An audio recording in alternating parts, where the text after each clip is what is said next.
Most of the biggest moments in football are terrible to draw. A good football illustration isn't about how good the moment is or how famous the moment is. It's about whether it tells a clear visual story. When you first start illustrating football, you think your job's simple. Big goals, big players, big moments. But the more I draw, the more I realise something's a bit weird. And the drawings that people love are the less common things, the quirkier things about football. I'm dreadfully drawn. I'm an illustrator. I've done thousands of football drawings over the years, and I'm going to be sharing some of my insights on how and why I do the drawings that I do. In this video, I'm going to be drawing Dominik Szoboszlai's clever free kick versus Marseille in the Champions League. What I'll be talking about today can be applied to probably 90% of the drawings that I do. Dominik Szoboszlai's free kick isn't the most iconic thing to ever happen on a football pitch, but I'm going to try and make it into one. Now, you might just think, grab a pen, grab a piece of paper and draw.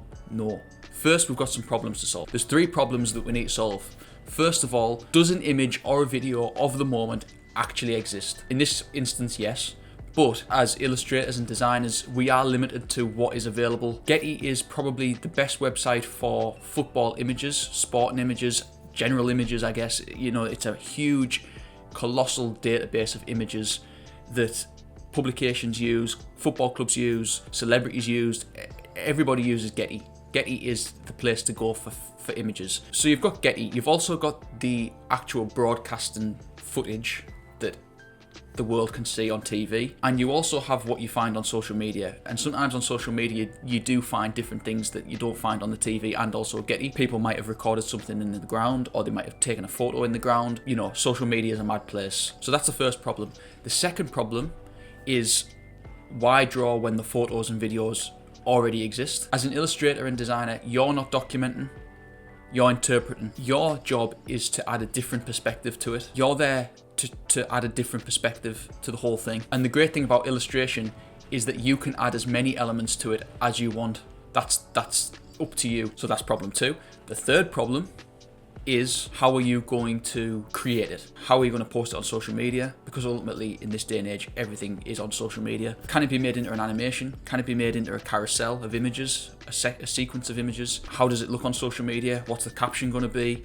Is there anything else you can do with it in terms of adding elements to it through social media, sound effects, you know, all these different things you can add. You can add music to your content now that change the context of what it is you're making. And you might think, well, that's not really relevant to the actual drawing, but it is, and I'll explain why. On Instagram, for example, you can put pictures on, and you can also put short form videos on. Twitter is up to 4 photos. The best way to produce content on Twitter is just a photo. Facebook has photo and also video. Threads is a bit of both, but mainly photo, I would say. YouTube is YouTube Shorts. Obviously, content like this is longer form. For one-off pieces, it's short form. TikTok is similar to Instagram in the sense that you can do photo slides and you can also do short form content. There's so much you can do, and that's up to you and what you want to do. I personally prioritize Instagram. Instagram feels like it's the most creative platform. It feels like it's still, for all its flaws, it's still the most relevant out of them. Celebrities and well-known people have generally moved off Twitter or X, whatever you choose to call it, but still use Instagram as their core base of producing updates and content. So people still use Instagram. Instagram has an explore page which basically tailors the individual's content to what they like and what they view more. It is hopeful that the thing that you're making ends up on someone's explore page because it's then seen by more people. Yeah, social media is a part of this, and how you produce your work is also a huge factor in all of this. Football is a moving game, so video obviously is the thing. It's the prime way to show football content, but you're able to draw. So you're able to allow your mind and imagination to flow at this point. So now I don't choose moments based on their importance. I choose them based on whether they can tell a good visual story. Because of social media, because of the sheer amount of content that is available, can I show something slightly different? Well, I'm going to show you the outcome. So there's a few things. Adding an extra player. Milos Kerkez in this instance is holding a draft excluder. A draft excluder is basically something that you put along the bottom of your door to stop draft getting through. In football, this is someone who lies down behind a wall of players so that the ball can't be kicked under the players when the wall jumps up. I think I've explained that as clearly, as concisely as I can. Marseille didn't use one. Why am I doing this?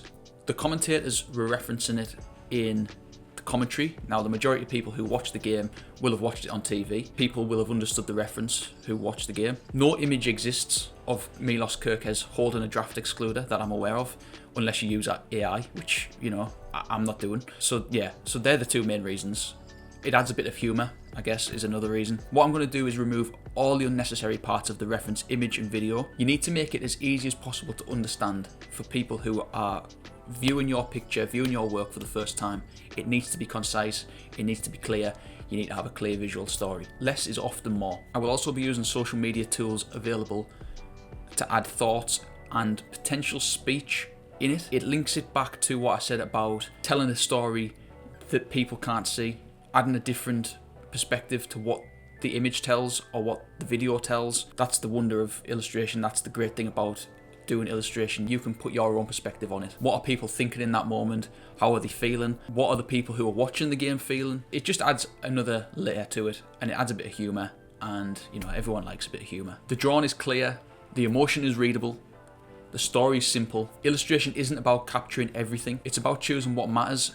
And once I understood that, my work became so much clearer and also so much faster. It is posted across 3 slates on Instagram. The reason for that is because it allows people to use the mechanism of sliding, which helps share your work, because Instagram thinks that people are interested in your work, so they slide across. People see your picture and slide downwards. They're moving straight past your work. If they slide left or right, it means that people have taken the time to look at your work. I don't make the rules, but that's the way it is. Unfortunately, you've got to play the game. Would I rather it just be one image and people see that image and like or dislike that image and comment on that image? Yes, but ultimately, you've got to play the game. You've got to become savvy to it, and that's the way it is. Just because it's not Lionel Messi lifting the World Cup doesn't mean it can't be recognisable or funny or in some ways iconic in itself. I've been Dreadfully Drawn. Well, I've been Josh. This has been an insight onto how I choose my football drawings. If you'd like to see more videos like this, please do like and subscribe. I'm always open to feedback, just to chat. Any tips? If you're an artist, let me know how you work, how your workflow is, what your process is. I'm always interested to see how other people work. Thank you for watching. I'll see you in the next video. Goodbye.